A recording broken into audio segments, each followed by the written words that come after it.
నమస్తే, welcome to Raj news. గురు ఆయుకేర్ కార్యక్రమానికి స్వాగతం. క్రీస్తు పూర్వం నుంచి క్రీస్తు శకం దాకా ఇంగ్లీష్ వాళ్ళు మన దేశంలో అడుగు పెట్టే కాలం నాటికి కూడా చైనా వాళ్ళు మన దగ్గరే చదువుకున్నారు. ఇటీవల మన సో కాల్డ్ పొలిటీషియన్లు చైనా వాళ్ళని చూసి చాలా నేర్చుకోవాలంటున్నారు. అయితే నాదో చిన్న విన్నపం అండి. చైనా వాళ్ళ వైద్యం ఇంటిగ్రేటెడ్ వైద్యం. వాళ్ళు సో కాల్డ్ ఇంగ్లీష్ వైద్యాన్ని కల్వంలో వేసి దబిడి చేసేశారు. మరి మనం ఎందుకు చేయలేదు? సో కాల్డ్ పోకిరి పొలిటీషియన్లకు నా సూటి ప్రశ్న. 76 ఏళ్ల సుదీర్ఘ స్వాతంత్రం భారతంలో ఇప్పటికీ వలసవాద దృక్పథంలోనే ఉన్నాం. ఇందులో నుంచి బయటకు రానప్పుడు చైనా వాళ్లపై ఎప్పుడు పురోగమిస్తాం? ఇది ఆచరణ సాధ్యమేనా? ప్రతినిత్యం ఆచరణ సాధ్యమైన ఆరోగ్య విషయాలతో మీ ముందుకు వచ్చే మీ సమకాలీన వైద్య సందేశం ఇచ్చే ప్రముఖ ఆయుర్వేద వైద్యులు వైద్యరత్న డాక్టర్ బుక్క మహేష్ బాబు గారు మనతో పాటు ఉన్నారు. ఆయనతో మాట్లాడదాం. నమస్కారం గురువుగారు. నమస్తే. ఎలా ఉన్నారు? ఫైన్. సో గురువుగారు, మరి కెనాల్ స్టెనోసిస్ అంటే ఏంటి? అసలు ఆ రోగం ఎందుకు వస్తుంది? కెనాల్ స్టెనోసిస్ అంటే ఇప్పుడు ఒక డోర్ ఉంది, ఒక లావుపాటి ఆవిడ, ఒక సన్నని మనిషి, ఇంకో మనిషి, ముగ్గురు ఒకేసారి అందులో నుంచి వెళ్ళాలని అనుకున్నారనుకోండి. అప్పుడు ఏమవుతుంది? ఎవరో ఇరుక్కుపోతారు. ఆ లావుపాటి ఆవిడ మధ్యలో సన్నమాయనో ఆ పక్కన ఉన్నాయనో ఎవరెవరు ఇరుక్కుపోతారు. ఆ సిచ్యువేషన్ ఏమని చెప్దాము? కెనాల్ స్టెనోసిస్ అంటే ఒక ప్రవేశ ద్వారం ద్వారా ఒక మనిషి మాత్రమే ఫ్రీగా వెళ్ళగలరు. అటు ఇటు స్పేసింగ్ ఉండాలి కదా. ఒక్కసారి ముగ్గురం వెళ్ళాలనుకున్నట్లయితే ఏమవుతుంది? ఇబ్బంది అవుతుంది. ఇంకో ఎగ్జాంపుల్ చెప్తాను. చిన్నపిల్లలు ఏం చేస్తారు? సాధారణంగా ఇంటర్వెల్ వచ్చినప్పుడు టంగ్ టంగ్ టంగ్ టంగ్ అని బెల్ కొట్టిన వెంటనే క్లాస్ రూమ్లో నుంచి పరిగెడుతూ ఉంటారు. అక్కడ మాస్టర్ ఏం చేస్తారు? బెత్తం పట్టుకుని ఉంటారు. Please move from the door 1 by 1 అంటాడు. అలా చెప్పినట్లు ఒకవేళ తొందరగా ఎవరైనా పోయారంటే బెత్తం తీసుకొని 2 వేస్తారు. ఎందుకు? అందరూ ఒక్కసారి పోతే ద్వారంలో ఇరుక్కుపోతారు కదా. That situation is called as canal stenosis. So పెద్ద మెదడు, చిన్న మెదడు, దాని తోక, దట్ ఈస్ కాల్డ్ యాజ్ వెన్నుపాము. ఆ వెన్నుపాము అనేటటువంటిది వెన్ను పూసల వెనకాల ఉండేటటువంటి రంధ్రాల యొక్క నిర్మాణం ఏదైతే మెడ దగ్గర నుంచి తుంటి దాకా ఉంటుందో అందులో నుంచి ఈ వెన్నుపాము అనేటటువంటిది అటు ఇటు సైనోవియల్ ఫ్లూయిడ్లో కదులుతూ ఉంటుంది. అంటే పిస్టన్ కదిలినట్టుగా కదులుతూ ఉంటుంది యంత్రంలో కదా. పిస్టన్ పైన చిన్న గీతలు కానీ, డస్ట్ పార్టికల్స్ కానీ, కార్బన్ పార్టికల్స్ కానీ వచ్చినట్లయితే ఏమవుతుంది? బండి పోతూ టక్కున పట్టుకుంటుంది. అలాగే ఇక్కడ కూడా జరిగేటటువంటిది ఏమిటంటే వెన్నుపాము పైన ఏదైనా ఒత్తిడి జరిగినట్లయితే మీ కాళ్ళు చేతులు పట్టుకున్నట్టు కావడము, తిమ్మిళ్ళు రావడము, ఇంకా కూడా ఏమిటి అంటే చేతుల్లోంచి వస్తువులు జారిపోతే తెలియకుండా పోవడము, తర్వాత లేస్తే కథ, కూర్చుంటే కథ. అంటే లేచి నిలబడలేము, కూర్చోలేము, కూర్చున్నా కూడా ఏదైనా సపోర్ట్ తీసుకొని లేవాల్సి వస్తుంది. తర్వాత కాళ్ళల్లో చేతుల్లో బలహీనత వస్తూ ఉంటుంది. ఒక్కొక్కసారి ఏం జరుగుతుంది? మెట్లపైన ఎక్కుతూ ఉన్నా దిగుతూ ఉన్నా సడన్గా మీ పట్టు తప్పిపోతున్నట్టుగా ఉంటుంది. This situation is called as canal stenosis. అంటే వెన్నుపాము పైన ఒత్తిడి జరగడము. అది ఇంగ్లీష్ డాక్టర్లు చెప్పేటటువంటి జిబ్రిష్ లాంగ్వేజ్లో ఎలా చెప్తారంటే కండ పెరిగింది, గుజ్జు పోయింది, నరాలు చిక్కుపోతున్నాయి, చిక్కుపుకు రైలైపోతుంది అక్కడ, అమ్మ బాబోయ్ మామూలుగా ఉండదు, నరాల్లో నుంచి బయటికి తీయాలంటే కండ పెరిగిందంటే అర్థమైందా? కోసేయాలి. సో ఇలాంటి జిబ్రిష్ లాంగ్వేజ్లో వాళ్ళు చెప్తూ ఉంటారు. కానీ సత్యమేందో మీకు అర్థమైపోయింది. మిమ్మల్ని భయపెట్టి సర్జరీ వైపుకు తీసుకుపోయేటటువంటి కథ ఏమిటో మీకు అర్థమైపోయింది. So this situation called as canal stenosis. అది మెడ ప్రాంతంలో జరగవచ్చు, వీపులో జరగవచ్చు, నడుములో జరగవచ్చు. ఈ 3 ప్రాంతాల్లో ఎక్కడైనా జరగవచ్చు. కాబట్టి మనము చేసే పనుల విషయంలో జాగ్రత్తగా ఉండాలి. అతి చిన్న అలికిడి ఏదైనా వచ్చినా కానీ మనం ఎంత జాగ్రత్తగా ఉంటామో మెడ కానీ నడుం ప్రాంతంలో కానీ ఇట్లాంటి వ్యాధి లక్షణాలు ముఖ్యంగా కనిపించినట్లయితే అది కెనాల్ స్టెనోసిస్లోకి రూపాంతరం చెందకుండా జాగ్రత్త పడాలి. రైట్ గురువు గారు. అండ్ మామూలుగా మనకి చాలా వ్యాధులు, చాలా రోగాలు ఉంటాయి. మరి ఈ వ్యాధి కెనాల్ స్టెనోసిస్కి సంబంధించిందే అనే వ్యాధి నిర్ధారణ మనం ఎలా చేసుకోవచ్చు అంటారు? వ్యాధి నిర్ధారణ చేసుకోవడానికి first preliminary diagnosis is very very important. అంటే అది ఎలాంటిదంటే సర్కమ్స్టెన్షియల్ ఎవిడెన్స్ లాంటిది. పోలీసు వాళ్ళు ఏం చేస్తారు, ఓ దొంగను పట్టుకోవాలంటే ఏం చేస్తారు, అనుమానాస్పదంగా తిరిగే వాళ్ళని పట్టుకొచ్చుకుంటారు, దాంట్లో నుంచి ఇన్వెస్టిగేషన్ చేస్తారు.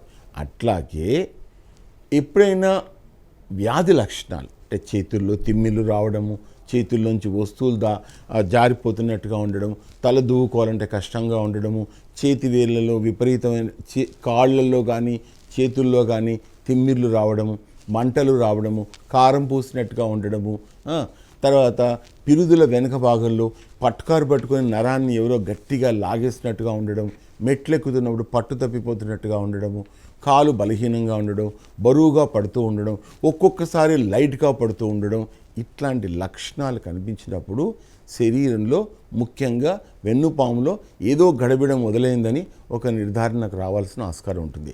దానికి ప్రధానంగా ఏమిటి అంటే ఎక్స్రే తీసుకొని చూసినట్లయితే సర్వైకల్ స్పాండిలోసిస్ లాంటిది ఏమైనా ఉందా, వెన్నుపాము పైపొరలపైన ఒత్తిడి ఏమైనా పడుతూ ఉందా, డీజనరేటెడ్ డిస్క్ డిసీజ్ లాంటిది ఏమైనా ఉందా, తర్వాత ఆస్టియోఫైటిక్ రిడ్జ్ లాంటిది ఏమైనా ఉందా, వెన్నుపాములో అంటే మెడ ప్రాంతంలో కానీ నడుము ప్రాంతంలో కానీ అట్లా ఏమైనా ఉందా, వెడ్జ్ కంప్రెషన్ లాంటి లక్షణాలు ఏమైనా ఉన్నాయా. ఇట్లాంటి లక్షణాలన్నీ తెలుసుకోవాలంటే డిజిటల్ ఎక్స్రే కాకుండా అది కూడా తీసుకొని ఒక నిర్ధారణకు వచ్చి ఇంకా లోతైన విశ్లేషణ చేయాలనుకున్నట్లయితే ఎంఆర్ఐ తీసుకున్నట్లయితే మనకు చక్కని లోతైన విశ్లేషణకు సంబంధించినటువంటి వైద్య సమాచారం అందులో వస్తుంది. దాన్ని బట్టి మనం ఒక కన్క్లూజన్కు రావచ్చు, ఏం జరిగింది అన్న విషయం పైన స్పష్టంగా విత్ క్లారిటీతో ఒక అద్భుతమైనటువంటి నిర్ణయానికి దగ్గరికి రావడానికి ఆస్కారం ఉంది. రైట్ గురుగారు, చాలా చక్కగా వివరించారు. ఇప్పుడు మనతో మాట్లాడడానికి ఒక కాలర్ సిద్ధంగా ఉన్నారు, మాట్లాడదాం. నమస్తే బాలప్ప గారు. నమస్తే అండి, మీ సమస్యను గురుగారికి చెప్పండి. చెప్పండి బాలప్ప గారు. అనే మీ వినలేకపోతున్నాను, ఎక్కడో మీరు. హలో, ఇప్పుడు ఓకే, చెప్పండి. మా భార్యకు అది వెంకబడి కాలు మీద సారు పుండైంది. అయితే ఆప్షన్ చెప్పించాం సార్, తోడు జన్మం తీసి కాలు పెట్టారు. అయితే మళ్ళీ పుండైంది సారు. మళ్ళీ పుండు అయిందంటే అది ఏదైతే స్కిన్ గ్రాఫ్టింగ్ చేశారో అది పెద్దగా వర్కౌట్ అయినట్టుగా లేదు.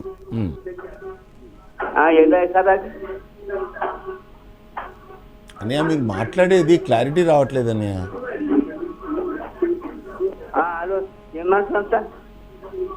ఓ పని చేయండి అమ్మా, మీ ఆవిడ యొక్క కాలు పైన పుండయింది, దానికోసము పైనుంచి స్కిన్ తీసి గ్రాఫ్టింగ్ చేశారు, అది అతకలేదు, అది నాకు అర్థమైంది. సో మీరు ఒక్క పని చేయండి, మీ ఆవిడని తీసుకొని రిపోర్ట్స్ తీసుకొని వచ్చి పర్సనల్గా కలవండి. ఇలాంటి సందర్భాలు కూడా నేను చాలా సందర్భాల్లో చూశాను. ఒకసారి ఒక పెద్ద ఆయనకి ఏమైంది అంటే, అతను వచ్చేసి కొండ ప్రాంతంలో అస్సాము గౌహతి ప్రాంతంలో హయ్యర్ ఆల్టిట్యూడ్లో డ్రైవర్గా పనిచేస్తాడు. అతనికి స్మోకింగ్ చేసే అలవాటు ఉంది. ఈ స్మోకింగ్ చేసే వాళ్లకు ఏమిటి అంటే ఒక్కొక్కసారి వెజల్స్ అనేటటువంటివి స్టెనోసిస్ వస్తుంది, అంటే అవి దగ్గరగా ముడుచుకుపోతాయి.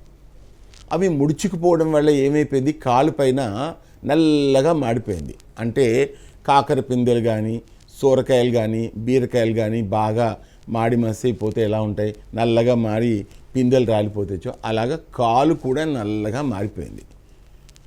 ఇంకా విపరీతమైన బర్నింగ్ సెన్సేషన్ వస్తూ ఉంది. అప్పుడు డాక్టర్స్ ఏం చేశారు, అతనికి ఒక కాలు పైపాదం దాకా తొలగించేశారు, ఎందుకంటే రక్త ప్రసరణ జరగట్లేదు కదా, తొలగించేశారు. దాని తర్వాత ఏం చేశారు, రెండో కాలు కూడా తొలగించాలని డిసైడ్ అయ్యారు. అర్థమైందా? అప్పుడు ఏం చేశారు, గ్రాఫ్టింగ్ చేసినా కూడా తగ్గలేదు, ఫస్ట్ ఒక కాలు తీసేశారు. అప్పటికి ఆయన ఏం చేశాడు, ఉద్యోగంలోంచి తీసేస్తారని ఎవరికీ చెప్పలేదు. ఒక ప్లాస్టిక్ది ఒక ఒక కాలు పెట్టేసుకొని అలాగే డ్రైవింగ్ చేస్తూ ఉన్నాడు. రెండో కాలు కూడా తీసేయాలన్నప్పుడు సంబడి టోల్డ్, అది ఎప్పుడో, అది treating ulcer with neem and honey అని ఒక కాన్సెప్ట్ రాస్తాను ఇండియన్ ఎక్స్ప్రెస్కు. అది చూసి నా దగ్గరికి వచ్చాడు. అసలు ఇట్లా కదిపితే చాలు విపరీతంగా పెయిన్ వస్తుంది. అట్లాంటి కేసును 100కు 100% తగ్గించా. కాలు యాంపిటేషన్ చేయకుండా ఇప్పటికీ అతను బతికే ఉన్నాడు. ఒకసారి పక్షవాతం వచ్చింది తప్పించుకున్నాడు, నడుము నొప్పి వచ్చింది తప్పించుకున్నాడు, ఒక కాలు యాంపిటేషన్ పోస్ట్ చేసినా కూడా మన దగ్గర తగ్గించుకున్నాడు. అంటే ఆయుర్వేదంలో అద్భుతంగా గొప్పగా ఎవరూ ఊహించనంత విధంగా ఇట్లాంటి భయంకరమైనటువంటి రోగాలు ఎప్పుడైతే యాంపిటేషన్ చేయాలంటారో అన్హీల్డ్ అల్సర్స్ కూడా ఆయుర్వేదంలో తగ్గుతాయి. నేను ఫస్ట్ చేసింది క్లినికల్ స్టడీస్ చేసింది అది 1997లో. కాబట్టి మీరు ఒకసారి రిపోర్ట్స్ తీసుకొని రండి, తగ్గే ఆస్కారం ఉంది. ఆ పుండు ఎందుకు వచ్చింది అనేది హీల్ చేయడానికి ఎంతవరకు అవకాశం ఉందో మనం చూద్దాం. ఓకేనా? రిపోర్ట్స్ తీసుకొని రండి. రైట్ గురువు గారు, థ్యాంక్ యూ బాలప్ప గారు. అలాగే ఇంకొక కాలర్ రెడీగా ఉన్నారు గురువు గారు, మాట్లాడదాం. నమస్తే. నమస్తే సార్. హలో. హలో, నమస్తే అండి, మీ పేరు? నమస్తే మా, నా పేరు అజిరత్ రెడ్డి.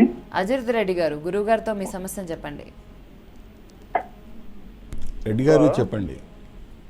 సార్, నాకు ఈ అన్ని ఎక్కువ జాయింట్ పెయిన్స్ ఉన్నాయి సార్, ఒక 10 సంవత్సరాల నుంచి.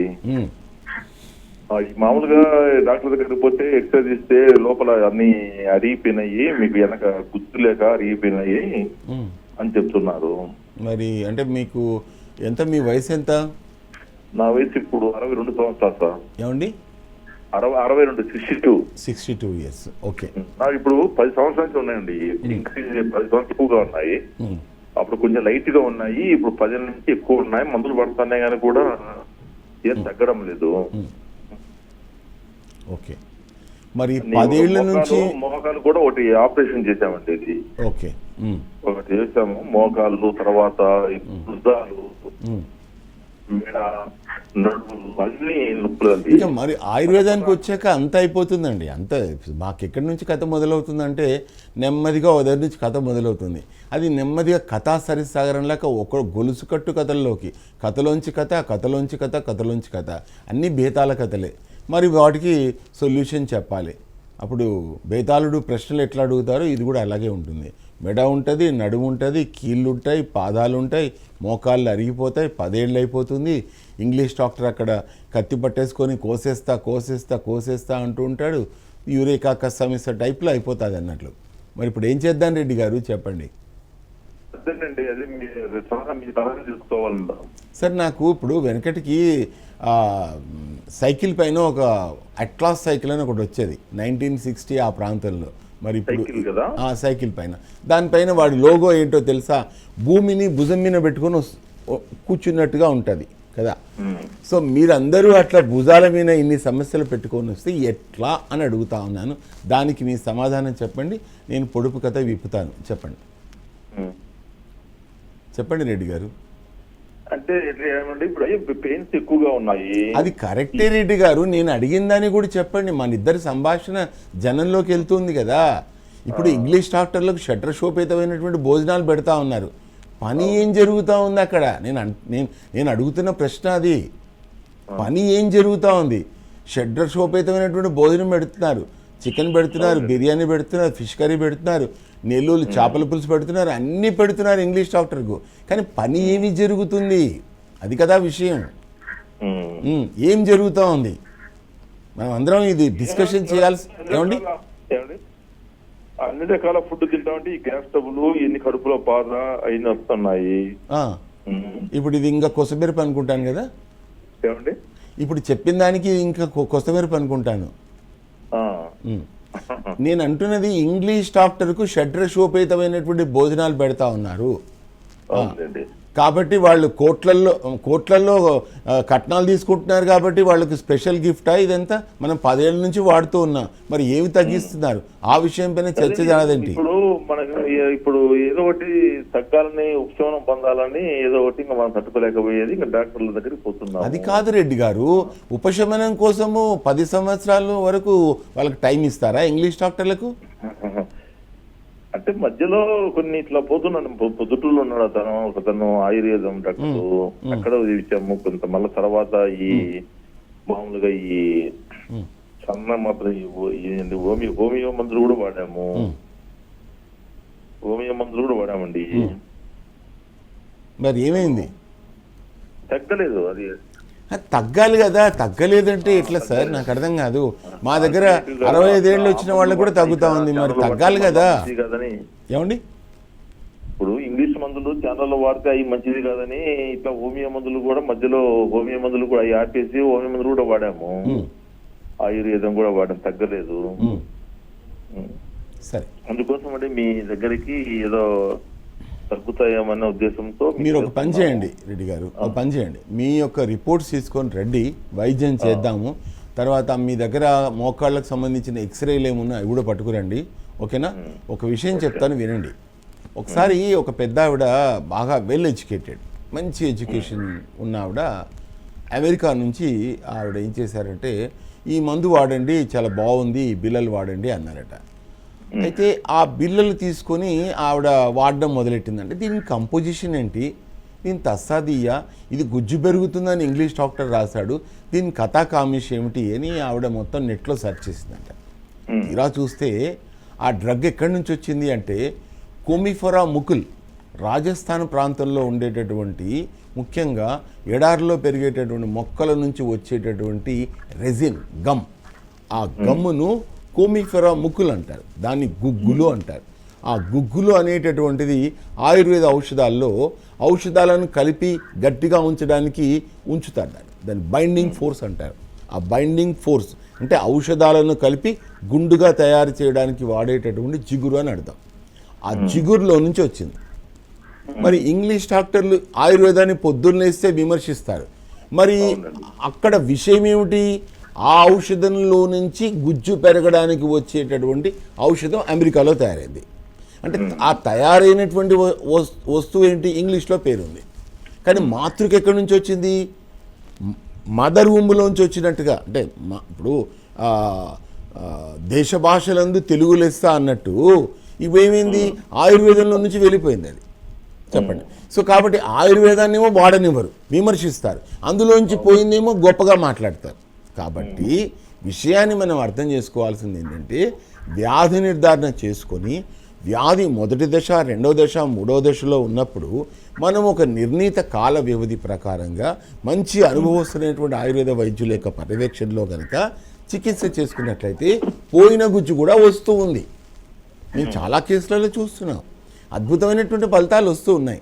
ఆవిడ తర్వాత నా దగ్గర వచ్చి చెప్పారు, మహేష్ బాబు గారు ఎంత మోసం జరుగుతూ ఉంది ఇంగ్లీష్ వైద్యుల చేతుల్లో అని. కాబట్టి విషయం అర్థం చేసుకోవాల్సింది ఏంటంటే, ఆయుర్వేద వైద్యులలో కూడా మంచి వ్యాధి నిర్ధారణ చేసేటటువంటి వైద్యుని పట్టుకున్నట్లయితే ఖచ్చితంగా మోకాలు నొప్పులు తగ్గుతాయి. కాబట్టి మీరు రిపోర్ట్స్ తీసుకొని రండి. రైట్ గురువు గారు, థ్యాంక్ యూ సార్. మరి గురుగారు, ఇందాక మనం ఇంట్రోలో మీరు చెప్పినట్లు మన చైనా వాళ్ళు ఇంటిగ్రేటెడ్ వైద్యం అనేది మనం మాట్లాడుకున్నాం. అసలు ఇంటిగ్రేటెడ్ వైద్యం అంటే ఏంటి అండ్ వాళ్ళు దాన్ని ఎలా వాడుతున్నారు? అంటే ఇప్పుడు చైనాలో ఇప్పుడు నాకు చాలామంది ఒకప్పుడు, అంటే ముఖ్యంగా గాంధీ హాస్పిటల్లో కానీ ఉస్మానియా హాస్పిటల్లో కానీ నర్సెస్ ఒకప్పుడు వాళ్ళ సోకాళ్ళు డాక్టర్లు, పెద్ద డాక్టర్లు అంటాం కదా, ఈ సోకాళ్ళు పెద్ద డాక్టర్లు ఏంటంటే ఎప్పుడు చూసినా నువ్వేమైనా చెట్ల మందులు వాడావా అంటూ ఇట్లా ఏదో ఒక పేషెంట్ను చాలా ఆత్మన్యూనతకు గురి చేసే విధంగా మాట్లాడేవాళ్ళు. మాట్లాడుతున్న సందర్భంలో ఈ నర్సెస్ కూడా అలాగే మాట్లాడేవాళ్ళు.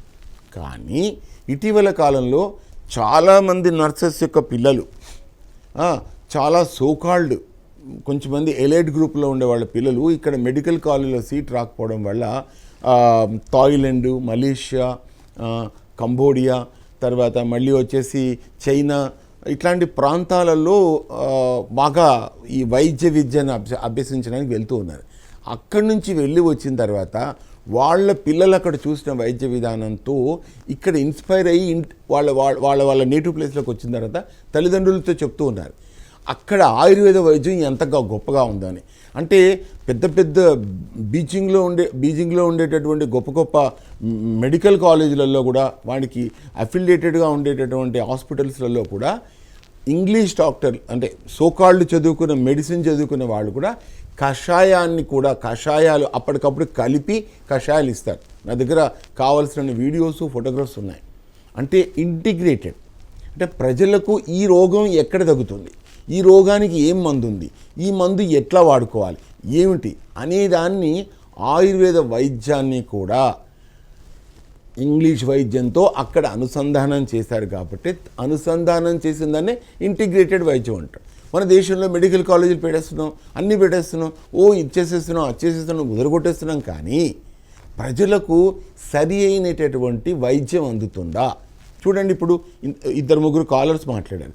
ఏం వైద్యం జరుగుతూ ఉందండి? ఎగేసుకుంటూ పొలోమంటూ వెళ్ళిపోతూ ఉన్నాం మనం. అంతా మేమేమే బెబ్బెబ్బే ఏముంది అక్కడ? ఏమీ లేదు. ఏదో జరుగుతుంది వైద్యం అని మనం గొప్పలు కోసేసుకుంటాం. కానీ వాస్తవం ఏం జరుగుతుంది అక్కడ ఏంటి అంటే ఏ రోగం ఎక్కడ తగ్గుతుంది. ఇందాక నేను ఎన్ని ఎగ్జాంపుల్ చెప్తున్నా చూడండి. అంటే అంత హయ్యర్ ఆల్టిట్యూడ్లో ఉన్నవాడికి, కాలు యాంపిటేషన్ చేస్తున్నటువంటి వాడికి కాలు ఇచ్చాం. అతను 3 సార్లు వచ్చాడని చెప్పాను. ఒకసారి పక్షవాతం వచ్చింది తగ్గింది, సివియర్ నడునొప్పి వచ్చింది తగ్గింది, యాంపిటేషన్ చేయాల్సినటువంటి లెగ్ బతికించాం. చూడండి, మరి ఇవన్నీ కూడా ఎమర్జెన్సీ కదా. Where allopathy is fail to attempt. ఇప్పుడు ఇతను 10 ఏళ్ల నుంచి వాడుతూ ఉన్నాడు మందులు. ఏమైంది? మేమేమే బెబ్బెబ్బే చెప్పడానికో పెద్ద పేరు, పెద్ద వైద్యం, గొప్ప వైద్యం అని అంటున్నాం. ఏముంది అక్కడ? కాబట్టి కేంద్ర ప్రభుత్వం వాళ్ళు ముఖ్యంగా మోడీ గారు చేస్తున్నది ఏంటంటే ఆయుర్వేద వైద్యాన్ని ఇప్పుడు సోకాళ్ళు ఉన్నటువంటి వైద్యంతో ఇంటిగ్రేట్ చేసినట్లయితే అద్భుతమైనటువంటి ఫలితాలు పొందొచ్చు అంటున్నారు. గ్రామీణ ప్రాంతాల్లోకి వైద్యులు వెళ్ళట్లేదు. గ్రామీణ ప్రాంతాల్లోకి ఆయుర్వేద వైద్యులను ట్రైన్ చేసి పంపుదాము, ఈ ఆయుష్ డాక్టర్స్ పంపుదామని ప్రభుత్వం శతవిధాలా ప్రయత్నిస్తుంది. రాష్ట్ర ప్రభుత్వాలు ఆ విషయంగా స్పందించట్లేదు. వచ్చిన గొడవంతా అది. ఆయుర్వేద వైద్యాన్ని ఎక్కడ మాట్లాడట్లేదు, ఎవరు మాట్లాడరు, ఎవరు దాని గురించి పట్టించుకోరు. ఇదేమిటిది అని పెద్ద పెద్ద మాటలు మాట్లాడతారు. చైనా వాళ్ళ ఇలా అయిపోవాలి, అలా అయిపోవాలి అంటారు. ఎట్లా అవుతారు? కాన్సెప్ట్ లేకుండా వలసవాద దృక్పథంతో, యూరోపియన్ సైకాలజీతోని వాళ్ళు చెప్పిన విషయాలనే బానిసల్లాగా వినుకుంటూ ఉన్నట్లయితే మనం ఎప్పుడు పురోగతి సాధిస్తాం? విద్యా వైద్యంలో మనం ఈరోజు ఎక్కడున్నాం? శ్వేతపత్రం విడుదల చేసి నిజానికి ఎక్కడున్నాం? మనం కోట్లు ఖర్చు చేస్తున్నాం, దానివల్ల ఫలితాలేం పొందుతున్నాం? సో కాబట్టి ఇంటిగ్రేటెడ్ అంటే సాంస్కృతికంగా ఉన్నటువంటి ఆయుర్వేద వైద్యాన్ని ఇప్పుడు ఏ సోకాళ్ళు సైన్స్ ఏదైతే ఉంటుందో రెండింటినీ ఇంటిగ్రేట్ చేసినట్లయితే ఎన్నో రోగాలు తగ్గుతాయని 30 సంవత్సరాల నుంచి నేను చేసినటువంటి R&D వల్ల వచ్చిన ఫలితాలేంటి అనే అంశాన్ని ప్రజల ముందుకు ది కేస్ స్టడీస్ ద్వారా పట్టుకొచ్చాను. కాబట్టి ఇంటిగ్రేటెడ్ వల్ల అద్భుతమైనటువంటి ఎన్నో రకాలైనటువంటి ఫలితాలు ఉంటాయన్నదే చైనా వాళ్ళకి ఇంటిగ్రేటెడ్ వైద్యంలో ఉండేటటువంటి గొప్ప విషయం. రైట్ గురుగారు, అంటే ఈ మధ్య కాలంలో చాలామందికి ఇంటిగ్రేటెడ్ వైద్యం గురించి అసలు అవగాహన లేదు. మీరు చాలా చక్కగా అందరికీ అర్థమయ్యేలా వివరించారు. మరి అంటే మీ క్యాంపులు ఎక్కడెక్కడ నిర్వహిస్తారు ఏంటి అనే వివరాలు మన లైవ్ చూసే ప్రజలకు చాలామందికి తెలియదు. మరి మీ ఆరోగ్య శానిటోరియంలో నిర్వహిస్తున్న క్యాంపుల వివరాలు ఏంటో మాకు తెలియజేయండి. నేను ఒక లైన్ రాసుకున్నాను. ఏమిటంటే 30 సంవత్సరాల అనుభవాన్ని ఒక సిటీకి, నగరానికి కూతవేటి దూరంలో ఉండేటటువంటి గ్రామీణ ప్రాంతంలో where medical facilities are eagerly needed అనే ప్రాంతానికి, ఒక ట్రైబల్ పాకెట్స్ ఉండేటటువంటి ప్రాంతానికి తీసుకుపోతే అని ఒక లైన్ రాసుకుందాం. నేను అనుకున్నాను నా వ్యవసాయ క్షేత్రమే ఒక నైనిటాల్, ముస్సోరీ, కొడైకెనాల్లా ఉంటుంది. వాస్తవం చెప్పాలి, చాలా అందంగా ఉంటుంది. సో అక్కడ ఔషధ మొక్కలు పెంచుకోవడానికి అనుకూలమైనటువంటి వాతావరణం ఉంది. తర్వాత ఒక శానిటోరియం అంటే ప్రశాంతంగా వెళ్ళి ఉన్నా కూడా చాలా ఆరోగ్యకరంగా ఉండేటటువంటి వాతావరణం, అక్కడ అట్మాస్ఫియర్ ఉంది. నేను ఏం చేశానంటే నా దగ్గర ఉండేటటువంటి ఔషధ మొక్కలు పెంచేటటువంటి ఈ నా యొక్క రిట్రీట్ సెంటర్ శానిటోరియంలో ఒక క్యాంపు కండక్ట్ చేద్దామని నిర్ణయానికి వచ్చాను 8 నెలల క్రితం. నేను జస్ట్ అక్కడ ఉన్న గ్రామీణ ప్రాంతాల్లో ఉన్న పెద్దవాళ్ళకంతా ఇన్ఫామ్ చేశాను. అక్కడ అంతా ట్రైబల్ పాకెట్స్ ఉన్నాయి, తండాలు అవన్నీ కూడా ఉన్నాయి. సో గ్రామీణ ప్రాంతాలకు నిజంగా దగ్గరలో పిఎస్సి సెంటర్లు కూడా ఉన్నప్పటికీ కూడా ఔషధాలు లేవు, ట్రీట్మెంట్ సెంటర్స్ కూడా సరిగా లేవు, నడవట్లేదు. సో కాబట్టి నేనేం చేశాను, మనమే ఒక నిర్ణయానికి వచ్చి గురు ఐ కేర్ సంస్థ ఏం చేసిందంటే అక్కడ మెడనొప్పి సమస్యలు, కీళ్ళ నొప్పి సమస్యలు భయంకరంగా సఫర్ అవుతూ ఉన్నారు. అసిడిటీలు, లివర్ సమస్యలు, ఈ న్యూట్రిషన్ సమస్యలు విపరీతంగా బాధపడుతూ ఉన్నారు. అలాంటి వాళ్ళందరి కోసము ఆయుర్వేద ట్రీట్మెంట్ మోడల్స్ను డిజైన్ చేయడం జరిగింది. చేసి దాదాపు మొదట్లో 15 రోజులకు క్యాంప్ కండక్ట్ చేస్తాం. తర్వాత ఇప్పుడు వచ్చేసి నెలకో క్యాంప్ కండక్ట్ చేస్తున్నాం. దాదాపు 16-18 క్యాంపులు అయిపోయినాయి. ఇప్పుడు ఏమిటంటే ఆ అనుభవాన్ని, నాకున్న 30 సంవత్సరాల అనుభవాన్ని అక్కడ తీసుకుపోతే టెస్టులు లేకుండా, ల్యాబొరేటరీ టెస్టులు లేకుండా వ్యాధి నిర్ధారణ చేసి ఔషధాలు ఇవ్వడం వల్ల ఫ్రోజన్ షోల్డర్స్ తగ్గిన వాళ్ళు ఉన్నారు, తర్వాత సివియర్ మోకాలు నొప్పులు తగ్గిన వాళ్ళు ఉన్నారు, రుమెటైడ్ ఆర్థరైటిస్ తగ్గిన వాళ్ళు ఉన్నారు, ఇంకా వెన్నునొప్పి సమస్యలకైతే అంతే లేదు. Canal stenosis, diffuse disc bulge, osteophytic ridge, తర్వాత disc prolapses, lumbar, cervical, cord compressions, ఇట్లాంటి కేసులు అయితే మాత్రం 95% సక్సెస్ రేట్ వస్తూ ఉందండి. నాకు చాలా సంతోషంగా ఉంది. అద్భుతంగా తగ్గుతూ ఉన్నాయి. అంటే కేవలము ఆయుర్వేద ఔషధాలతోని వ్యాధి నిర్ధారణ చేస్తే అంత అద్భుతమైనటువంటి ఫలితాలు వస్తూ ఉన్నాయి. మొన్న ఈ మధ్య శ్రీరామనవమి రోజు మేము లాస్ట్ మంత్లో కండక్ట్ చేస్తే దాదాపు 150 మంది రోగులు వచ్చారు. అక్కడ పక్షవాతం పేషెంట్లు వస్తూ ఉన్నారు, ముఖ పక్షవాతం పేషెంట్స్ వస్తూ ఉన్నారు. నా విశిష్టమైనటువంటి అనుభవాన్ని అక్కడ పెడితే అద్భుతమైన ఫలితాలు వస్తూ ఉన్నాయి. ఈ వచ్చే ఆదివారం కూడా అక్కడ మేము క్యాంప్ కండక్ట్ చేస్తున్నాము. తర్వాత మెదకు, సుదూర ప్రాంతాల నుంచి వరంగల్, మహబూబాబాదు, ఖమ్మము, ఇక్కడో సుదూర ప్రాంతాల నుంచి కూడా జనం వస్తూ ఉన్నారు. మేము ఒక్క పైసా కూడా తీసుకోవట్లేదు, ఉచితంగా వైద్యం చేస్తున్నాం. నెల రోజుల మందులు ఉచితంగా ఇస్తూ ఉన్నాం. ఇంకా అద్భుతంగా ట్రాన్స్పోర్ట్ ఫెసిలిటీని కూడా క్రియేట్ చేసాం. చాలా అద్భుతంగా ప్రజలు ఈ యొక్క అంటే ఇంటిగ్రేటెడ్ వ్యవస్థతో కూడినటువంటి ఒక అద్భుతమైనటువంటి ఆరోగ్యానికి సంబంధించినటువంటి ఇట్లాంటి వ్యాధులు ఉన్నటువంటి వాళ్ళు ప్రజలు సవ్యంగా ఉపయోగించుకుంటున్నారు. ఇంకెక్కడికి వెళ్ళాల్సిన నగరానికి రావాల్సినటువంటి అవసరం లేకుండానే అద్భుతంగా వాళ్ళ రోగాలు తగ్గించుకుంటున్నారు. రైట్ గురువు గారు, ఈరోజు కెనాల్ స్టెనోసిస్ గురించి అండ్ అలాగే ఇంటిగ్రేటెడ్ వైద్యం గురించి చాలా అర్థమయ్యేలా తెలియజేసినందుకు ధన్యవాదాలు.